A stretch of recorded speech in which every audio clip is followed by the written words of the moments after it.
Tribe. We're back here today with Argent Bracci of TorqueBlades.com, and we're going to be talking about fitness meeting fantasy and what I consider to be a really, really interesting project.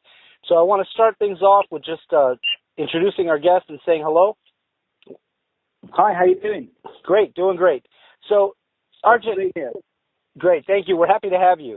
Now, Argent, let's get the audience involved here a little bit. Let them know a little bit about you. Do you mind giving us a brief introduction of, who you are, and then we can start to talk about the Torque Blades and everything that you're doing with that project? Yeah, sure. So I've been teaching fitness and martial arts, I don't know, since about 2000, but I've been a practitioner way back. So I'm 47 now, so it's about 30 years under my belt. Ex-British military, and I've had other experience in other areas as well. So what really got me into the fitness training and after I left the military is basically because I was bored. And I knew if I didn't do anything, I'd end up like the rest of the guys, and that's just sitting down on the stool in the pub. And I didn't want to drink my life away. Well, it's a very good reason to get motivated for fitness. Now, sir, let's go ahead and get started. Now, the Torque Blades are really interesting, and I think for people to understand at least the basic concept of what they are, we need to look at some of the older physical culture training tools and devices. Absolutely, yeah. Now, the Torque Blades have a link to the traditional Indian swinging clubs. Is this correct? Yes, they do. What happened was, people know a little bit about the Indian clubs, the Persian clubs. The British military or the British Empire annexed India around about 1780s. Well, I don't know. I'm not too good on my history there, but they brought it back, and it became a mainstay of European fitness culture. First of all, the military used it, the British military, and then it went over to sort of the Queen's cousins and whatnot, which tended to be all the heads of state of the rest of Europe. And it became very popular until about the 1950s, where it went out of popularity and in favour of different types of fitness training, where they more geared towards the way a person looked as opposed to what they could accomplish. So this is when you get the isolation and the big muscles from that. So the club training itself, what I did is I was as a young man, I was in the Sea Cadets. Do you have those in Michigan? Wait, what was that again? Sea Cadets or anything like that? Do you have like in Britain we have this thing called the Sea Cadets and the Army Cadets and the Scouts and Yeah. What do you call it? Well, we have like the youngest levels. We have like Boy Scouts and Eagle Scouts, and then we have like the junior ROTC. So we have like the high school guys.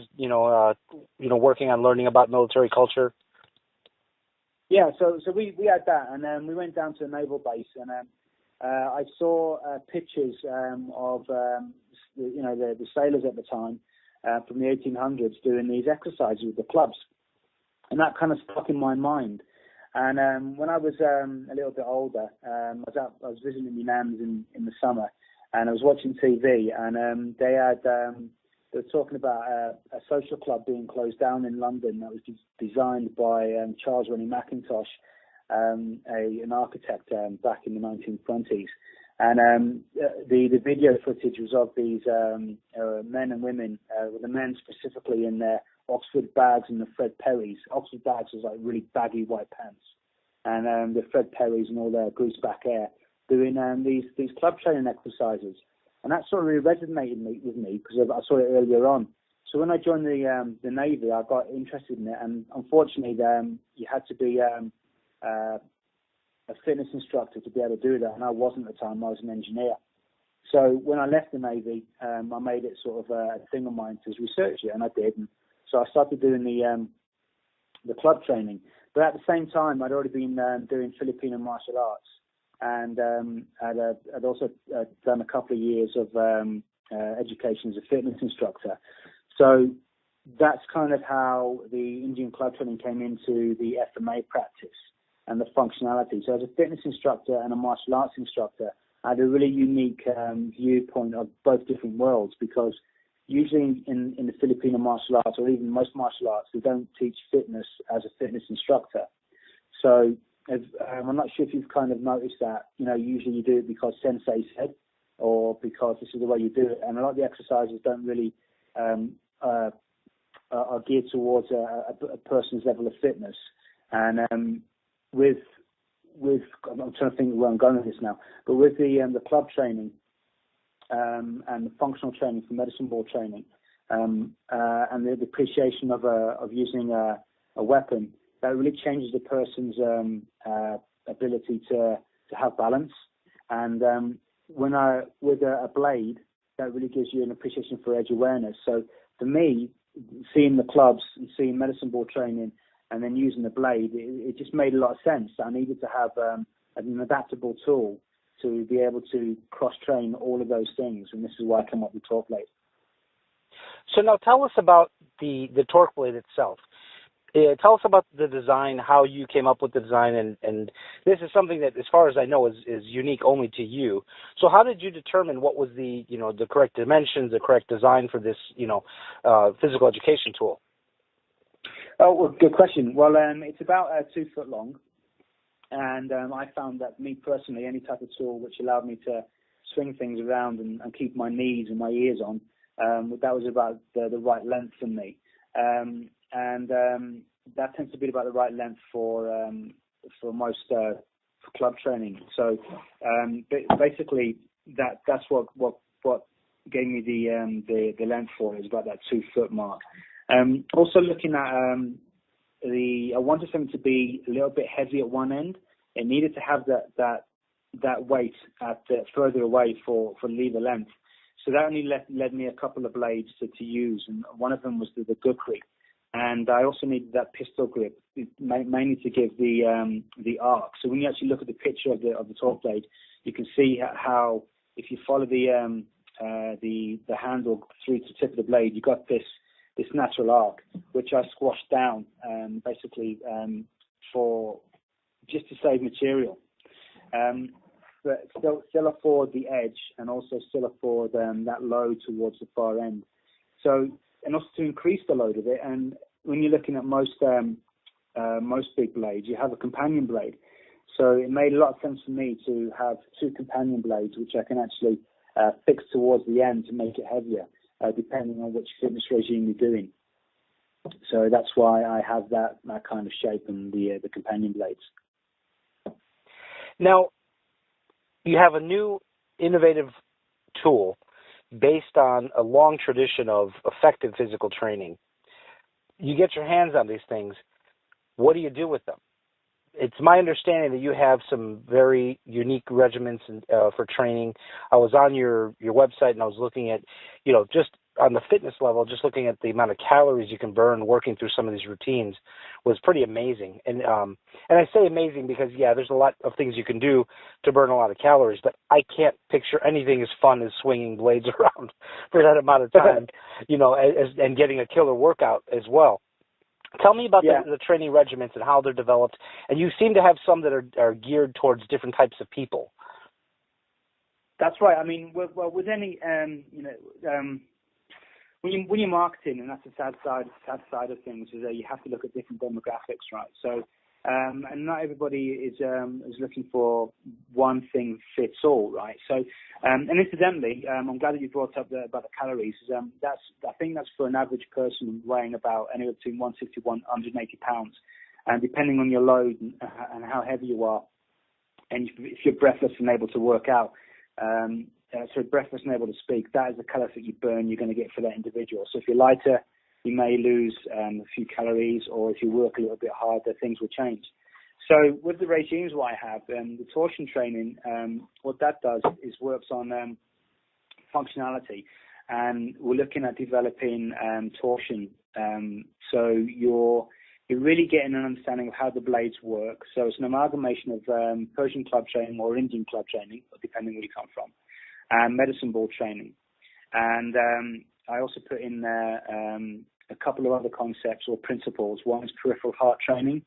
So we're going from sort of taking it from the extremities and then bringing it into a big the big muscles. And there's 9 different mini circuits in the torsion training. And that whole exercise takes you about 45 minutes once you've got it down. So if you get the DVD, it goes through that step by step, and it shows you those 9 mini circuits, which cross several planes of motion, and you're hitting the muscles again and again and again, but giving rest in between, a respite in between each time you hit those major muscles, because you're moving to a different exercise, footwork, for example, or the circling or the milling from the club training. So as you're going through those different mini circuits, you're actually always being challenged on the cardiovascular side of it. So you're always going to be in your anaerobic threshold. So breathing is a very important component. I mean, that sounds like, breathing, everyone does that, but in the way that I teach it, it really is, because I want you to be breathless and able to speak. And if I can hear people having a good conversation, I realize they're not in the right zone, and you're not really doing yourself any justice. So if you're breathless and someone goes, "How you getting on?" and you just say, "Oh, yeah, I'm good, mate," then you know that you're in the right zone for getting the maximum output of the effort that you're doing in that short time. So that's the torsion training, and that's the gateway into the other programs. Tranquil Blade, did you get a chance to look at that a little bit? I did. Okay, so the Tranquil Blade, what we're looking at there is more akin to meditation in motion. So you strip the blades down to the torque blade on its own, and you work on simple forehand, backhand motions, or the 5 cuts if you're more understanding of the Filipino martial arts type stuff, and it's more of the cruzada. You have to put it a bit closer, and you use those exercises. But what I've done as well, and I've got to kind of backtrack a little bit here. Each regime has its own evoke glyphs or pictures which denote each exercise. So when you are actually exercising, you're focusing on those glyphs to have basically an anchor. So later on at night, before you go to bed, and if you've got a lot of chatter in your mind, you can actually bring up those pictures that you worked on before and just go through them, and it blocks out that chatter. So it's a way of really allowing your mind to be more efficient on what you're doing. So when you're working with Tranquil Blade, you have these evoke glyphs, which is specific for Tranquil Blade. And again, you're focusing on that evoke glyph, and you're doing the form. And then as you progress, 2 people can do it, and then you work as 2 people working out together. Does that sort of answer it for you? Yes, definitely. Now, one thing that I found really interesting was just the fact that this is something that, as you said, drew somewhat from your Filipino martial arts background. But one thing, and you touched on it in the beginning of the interview, is that a lot of times fitness exercises and routines that are seen in the martial arts community, they're not always, how would I put it, performance enhancing. And they're not specific to, to the sport or to the particular, way of movement in that culture. And this is something that is completely, applicable, and I would imagine would develop you, will give you a lot more gains in your development than just doing some jumping jacks and push-ups and, jogging around the dojo a couple times. Absolutely, and that was one thing that kind of concerned me when I was doing my martial arts training when I started out. I mean, why didn't we train like boxers? That was the thing that came across me. Why don't we train like boxers? If this stuff is so well or so good for you. And my experience in boxing, allowed me to sort of bring that across. And when I moved away and sort of became more of a journeyman, I started really working that myself. So with functional training, you're taking that concept of being in that high anaerobic threshold and not just doing burpees and whatnot. You're doing stuff which is more specific for what you need. So when you go from a functional sort of standpoint, For me, I look at an expansion and contraction. So imagine if you've got, like, for want of a better word, in your hands right now, you have this ball of plasma, and if you squeeze it down, that's your specific training. But if you pull it out and expand on it, that's more of your gross training, and that allows you to still work on those lines which you need to work on, but you're not so specific where you have that double-edged sword of repetitive stress injury. So usually, if you're doing isolation exercises, that's fantastic because that really helps you, rehab yourself and develop that muscle mass you need. But if you work on that on its own and don't cross-train with functional training, you'll actually lose that synergistic strength which you get from functional training. That is from your little toe to your little finger and all the way across. That ability to relax the muscle and make a shape and just really sort of focus on that shape very, very quickly to impart that energy through. So as you throw a jab or a cross, you get that twist from the foot coming up through the hip, through the shoulder, and out to the hand. That if you don't understand that from functional training, you'll find it really, really hard to sort of develop that type of stuff. And that comes with time. But when you use the exercises and torsion training, that you're kind of developing that from the get-go. So, it makes it very, very easy to be able to train from a weapon to empty hand very, very quickly. But to go from empty hand to weapon is a big lag. Now, Argent, let me ask you this, because when I viewed some of the videos that you had available online and I saw the routines, one of the first things that struck me was that as a person that's had some real serious back injury, it's affected the way I train martial arts. It's affected, a lot of my mobility and what I can do. I looked at it and I said, you know what, that looks like something I can do. And it doesn't look like it's going to kill me or, put me in the hospital bed for a couple of days. The movements gave me the impression that if worked properly, have almost a restorative aspect to them. Well, yeah, potentially. I mean, it's like any type of physical exercise, providing that you're stretching off as well at the end of it, and you're maintaining the alignment of your spine, so you're not compressing the spine. So you have to really. For me, I do have a lower back issues, and I actually was able to push that back and free up that motion in my lower spine because it was kind of fused.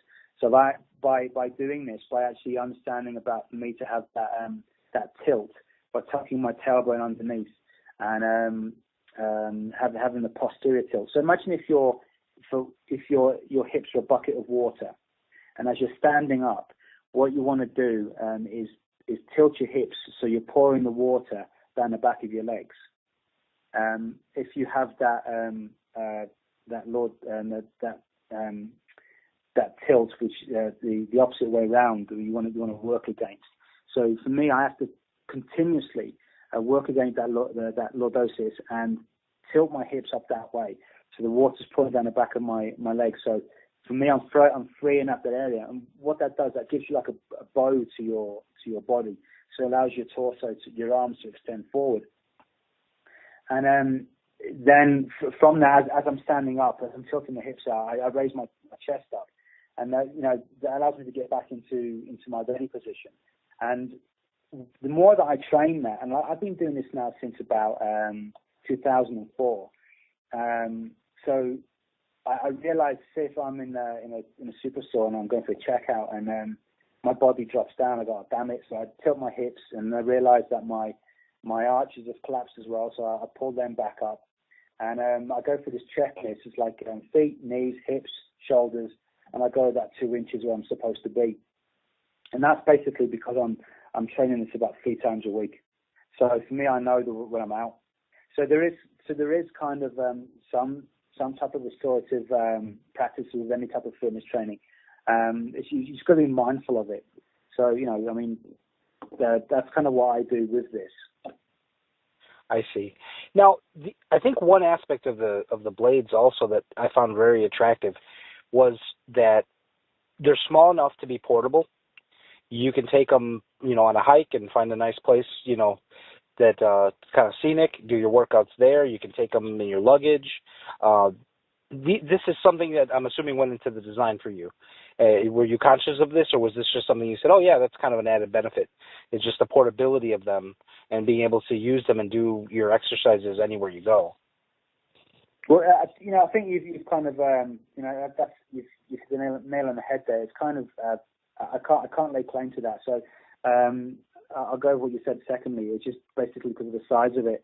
When you, for me, when you work with, if you go to the Philippines, if you go to the Filipino martial arts background, you're really looking for a blade that I was familiar with, which went from my armpits to just below my fingertips, and that kind of size is roughly for most individuals, unless you're an orangutan, and then you've got a really good advantage there.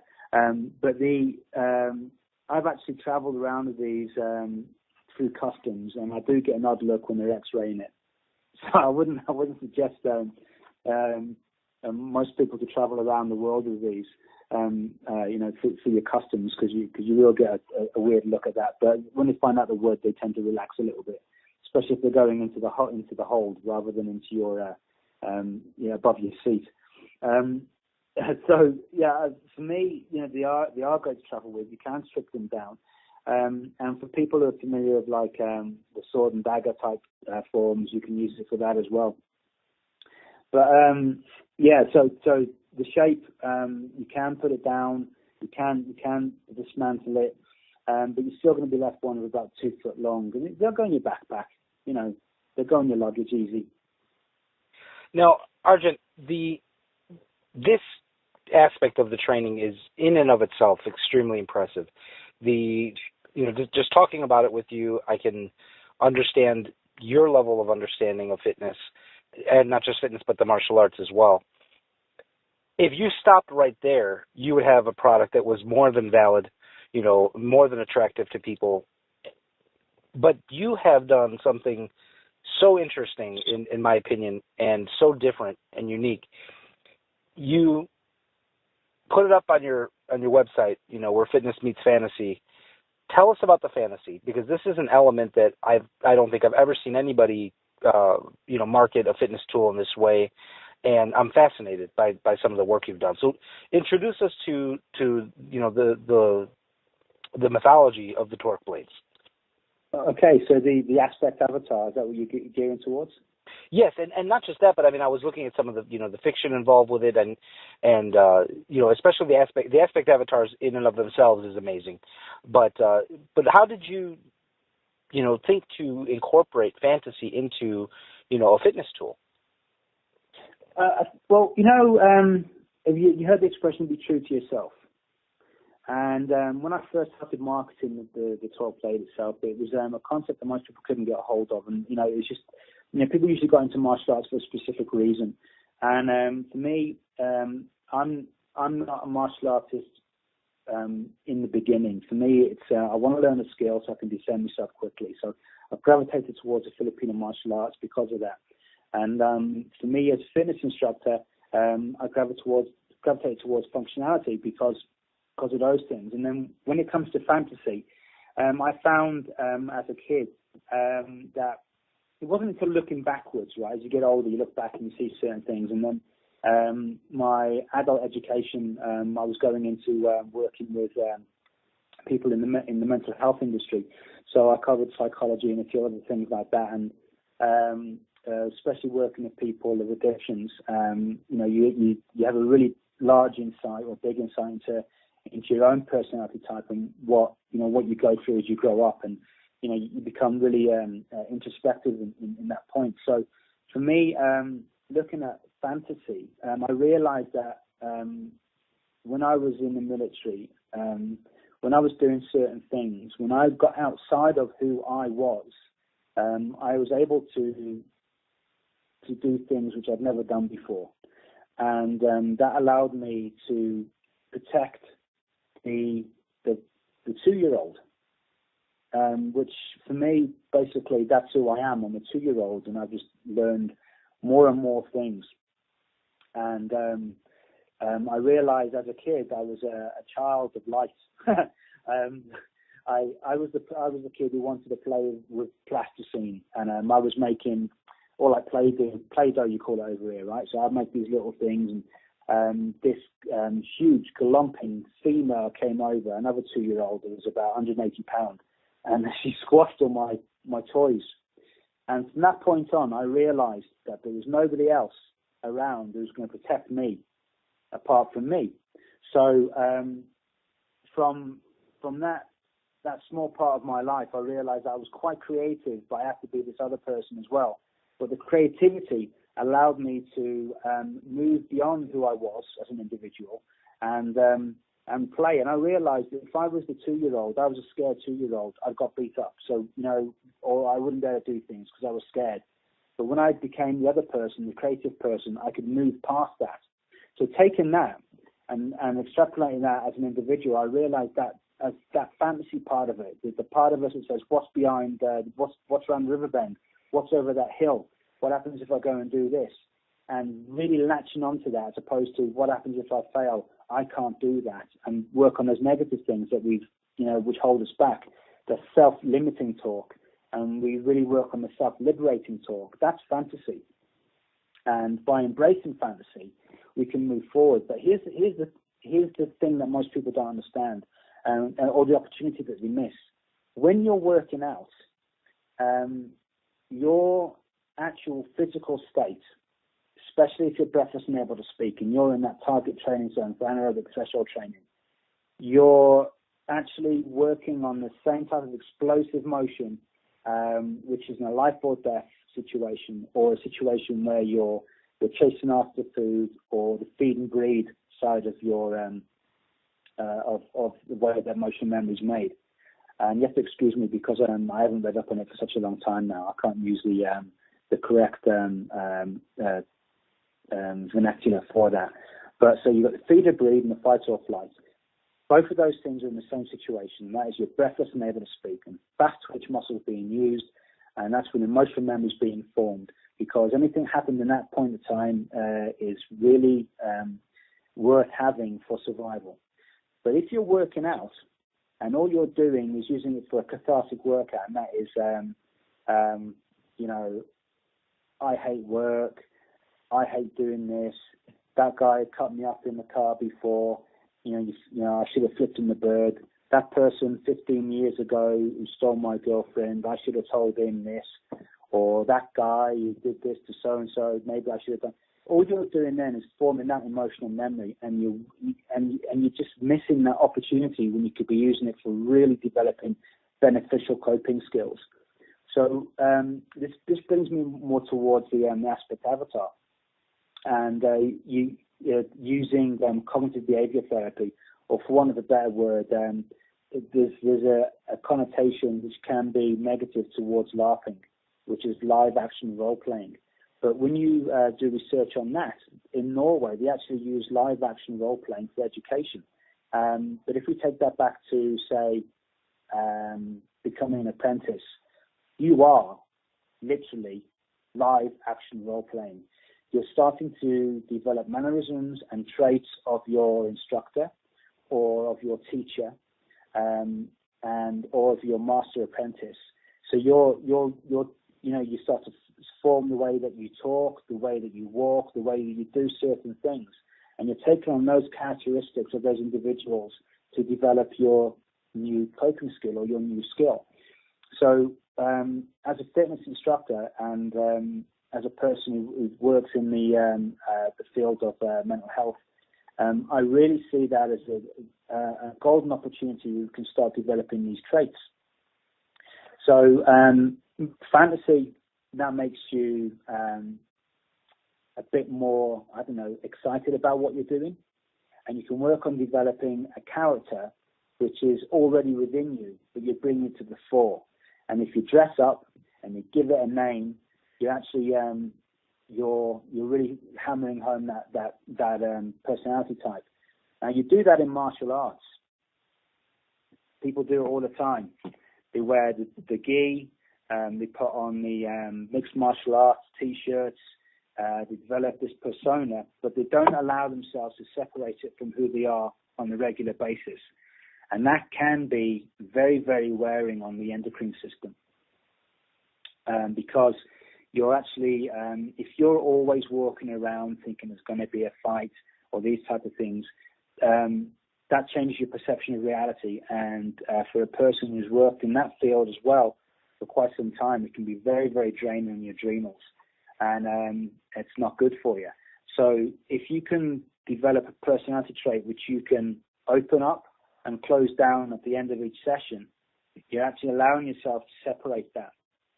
And what happens is on an subconscious or unconscious level, you're actually developing that emotional memory, which then becomes a filter for your conscious decision making. So if you can use it for good by, developing, say, I don't know, a part of you that wants to be happy and, still using the martial side of it, right? I mean, you don't have to be going to, I'm kind of struggling for words here, Fran. When an individual works for example, for the martial side of stuff, and you go that hardcore down that side of it, it becomes very, very dark quite quickly. That can be the way that you sort of filter reality, and that's not a good place to be. But if you can take that and you can be jocular, and you work with some other people that I've worked with who are, always laughing when they're fighting, and you take that side with you. For one thing, it's very off-putting when you start giggling and defending yourself to the person who's trying to hurt you and intimidate you. That's a good attribute to develop. And in the fitness world, for me, having that ability to be able to be upbeat and really focused on working on the beneficial coping skills, I'm really sort of anchoring those in to who I want to be. Now, Argent, this is, again, fascinating material. Give the audience maybe an example, if you can, if they were to start to train with you, start training in this program, the aspect avatars, how would a new student start to implement the use of the avatars? And how do you identify them? Do they go progressively through, different aspects of the personality? Is it something that you guide the students through, or is it something they have to kind of intuitively work through themselves? That's a good question, and not everyone has to do it. I mean, because some people feel really uncomfortable sometimes actually, using that or just pretending to be somebody else. I mean, I have come across a lot of people say, I don't want to do that. That really puts me off. And for me, I find that quite interesting because everybody wants to change, but they don't want to change. Do you ever come across that? Oh, absolutely. Yeah. Yeah, that's something that I think that maybe consciously people can identify things that they want to change about themselves, but when they have to actually look at coming, and I think it has a lot to do with comfort. If you're not uncomfortable enough with the things that you've identified that you want to change, you're never going to go ahead and start working on them. So I think people. Yeah, that's it exactly. I mean, and that's the biggest thing, right? So for me, when people come to me and if they say they don't want to do that, they don't want to work on that aspect avatar, I realise that they're not really fully embracing the concept of change. And for me, it's kind of like that chemical test, that litmus test, to see how willing they are to do it. And so for the aspect avatar, when you're looking at your like Jungian psychology, or even if you look at the pantheon of pagan mythology or the godheads there, or even if you're looking at saints, each one has resonates with certain personality type within us. So we all have these personality types. I actually had some people come and train with me, and one person said, "What happens if my aspect avatar doesn't want to do what you tell it?" I said, "Well, why would you bring that one here?" For me, I can understand why you wouldn't want to come and work out and exercise with an obstreperous personality type that doesn't want to listen. Makes sense. But that was one of the things he wanted to work on. The other one was somebody wanted to work on something really dark. And I said, I don't think that's a good idea. I don't think you should be really working on something which is going to be negative. I mean, what does this personality trait in you want to do? And they said, well, I want to do this, this, and this. I said, no, I don't think you should be doing that. It's not healthy. So, and basically, that person was that personality type was a big party animal, right? And they wanted to be able to do all the things that they wanted to do without guilt. And I didn't hold my truck with that. So you do have when you're doing this, you have lots of different people come towards you for different reasons. But what I try and do is focusing towards beneficial behaviors. So there's a concept called memory engrams, and like say you have negative self-talk, right? How do you go about shutting that down personally? Me personally, I try to shift my mindset from the negative to gratitude. I'll say, man, it's Monday. I really hate going to work. I don't want to go to work. Let me think of 3 excuses why I can call into work. And then I have to say to myself, you know what? I have to be grateful that I have a job. This economy's bad. I've got a good job. I've got decent people I work with. In my career, I can help people. And so I have to say to myself, I'm grateful for those opportunities. I'm grateful for being able to put food on the table for my kids and my wife. That's how I personally try to deal with negative talk in my own mind. And that makes you feel good, yeah? Yes, it definitely changes the focus and it allows me to be appreciative instead of being, angry or negative about it, for sure. Yeah, and getting up first thing in the morning and doing that when it's dark and everything, or even you're doing a night shift, that can be a bit of a nightmare. And depending on what you're doing, those things are all hard on us, especially if you're in a bit of a dark place. And what you did was spot on. You changed your emotional state, right? I mean, that's what you did. But most people, they haven't got that fortitude or that mindfulness to be able to do that. So when folks can start learning those tricks and start doing it, they'll pick it up. I mean, from my own point of view, I didn't realize I was in a bad place until a car crash, and then I managed to walk away from that. And then it was from then on, it was a day down to hours, down to minutes, down to seconds, where I could actually pick up on the negative self-talk. So with a memory engram, you've heard the expression where you talk, if I say don't think of an elephant, first of all, you've got to think of an elephant, not to think about one. And that doesn't allow you to get rid of negative self-talk. So what you did by thinking about all the positive things, that allowed you to move away from that, which is kind of what I'm going to work with now. So for me, when I'm working out, and the negative self-chatter comes in from various experiences, what I do is I have a go-to picture, and that is of my wife and my son playing, and I'm coming up towards them, and I can hear them laughing, and I'm starting to laugh, and it's an idyllic frame. It's a moving picture, and the sun is low on the horizon. I've got there's fruit trees around. There's a table. There's a nice summer house, which I haven't got, but I'm working on it. And there's a picnic table, and on the picnic table is all the healthy foods. And we're just laughing and playing, and we're tickling our son. And this is a picture which is moving. There's visual. There's noise. There's warmth. I can feel the sun on me. So I'm really looking at plugging into as many forms of senses as I can do. So I'm working on past stuff. I'm bringing in the smells of food if I can. I'm working on past experiences from tickling my son and me and the missus laughing. And then, I'm looking at healthy food on the table. I've even got gingham on the table. I've got that red and white gingham material for the tablecloth. So I've got all that stuff going on. And that's a picture which I've got. So as soon as I'm working out, I bring that picture in.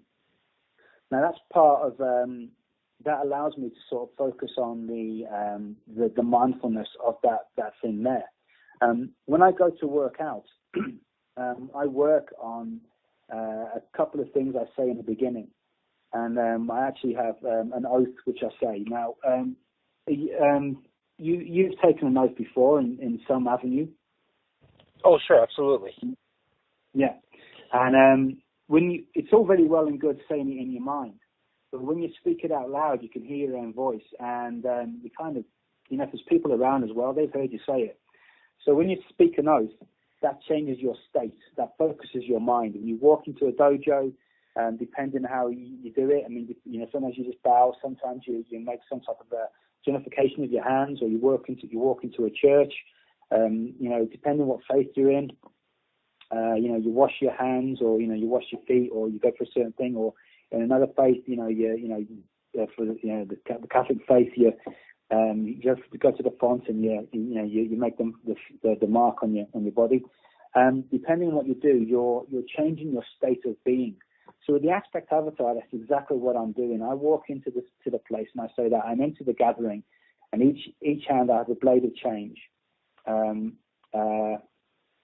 am a shadow that defines the light within. I am Argent Bracci. I am Torcadian.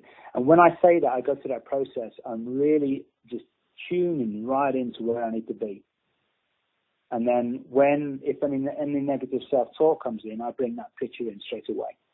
And if I'm not bringing that picture in, I'm focusing on the evoke glyphs before me. So I look at that glyph and I really focus on that, and that drowns out the chatter as well. So I'm using as many tools as I can do just to focus on where I am and what I'm doing.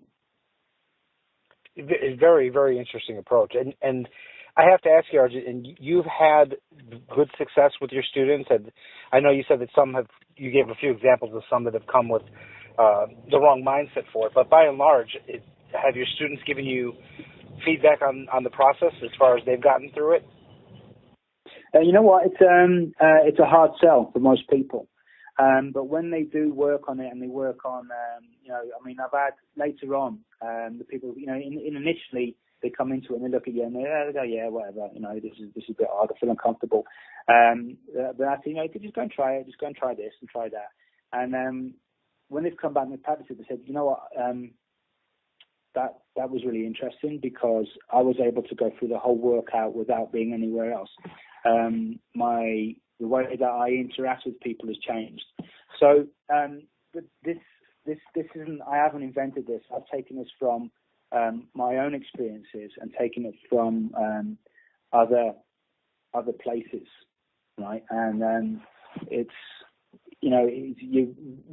basically all I'm doing is working on the opportunity when you're doing fitness training, to bring in some real self-help stuff, but just like really maximizing on that time, So you can sit down, you can read your book on self-help. Yeah, that's going to do so good. And then you're going to go and work on your yoga, or then you're going to go and work on your weight training. How many hours in a day do you have? You should be basically getting the whole lot and slamming it together. Bang, one big car crash. Pop it right in there.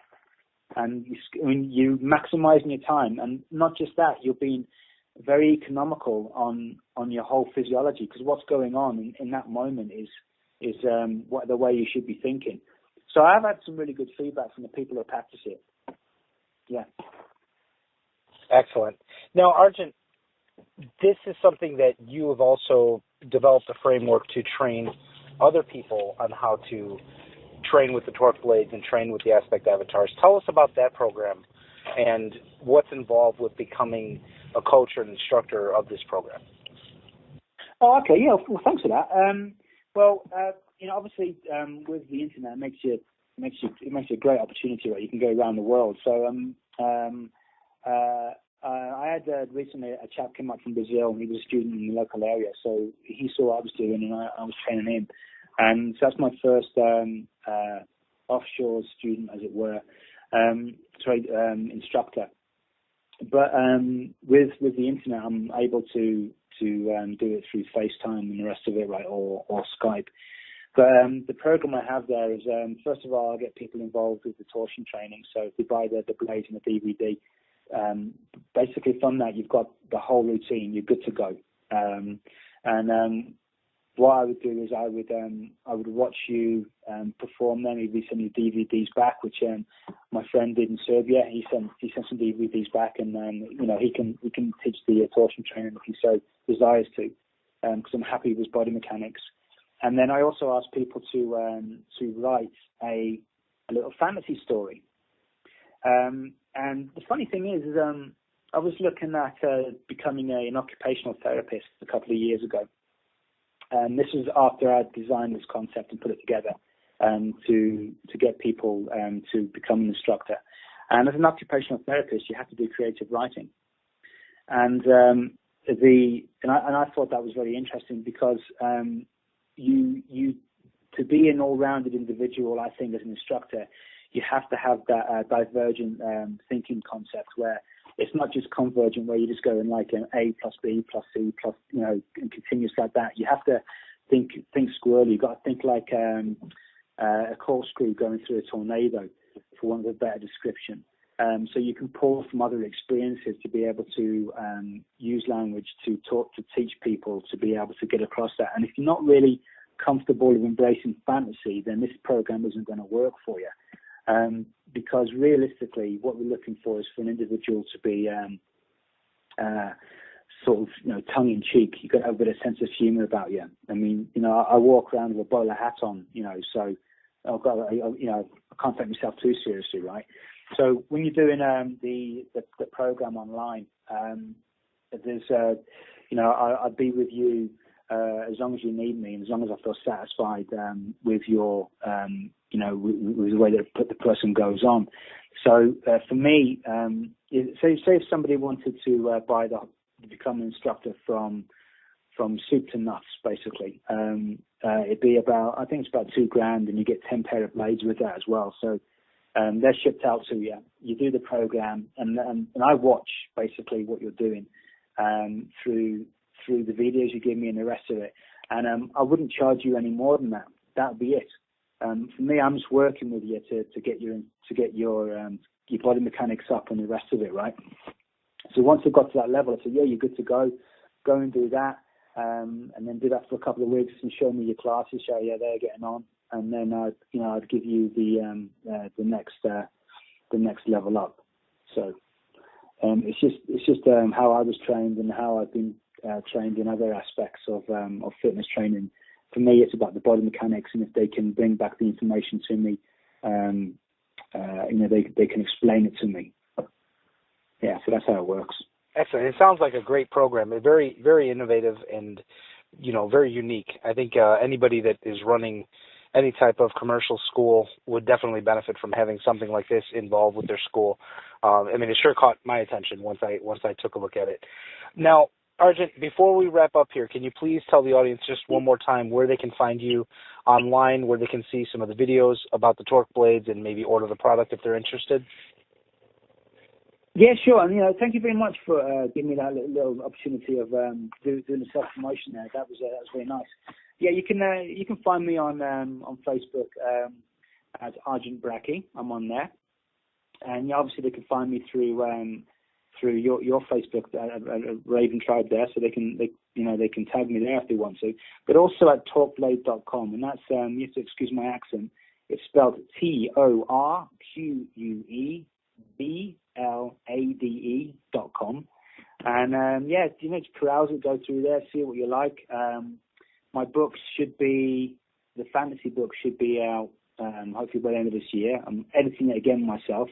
That's a task and a half, that is. And how did you find it, doing your books? I'm still doing it. It is a task. It is a task for sure. Yeah, it's a nightmare, isn't it? Yeah, so that's where you can find me. And thank you very much for the opportunity. I hope I've explained myself properly without wandering off too much on a preambulation down the avenues of my past. Hopefully, I've kept it succinct and on task. No, everything was wonderful, and I want to thank you again. As you know, the tribe is dedicated to developing warriorship and developing better people, and I think that a program like yours may be a great fit for some of our members, and I hope that they definitely come and check you out on the web. Again, Argent, thank you very much for your time. We really appreciate you being on, and hopefully we can have you back on sometime in the near future. Yeah, that'd be great. And hopefully, I'll try and keep it a little bit more succinct. Yeah, that was awesome, man. I really enjoyed it. Thank you very much, and you have a lovely evening. Thank you. You too.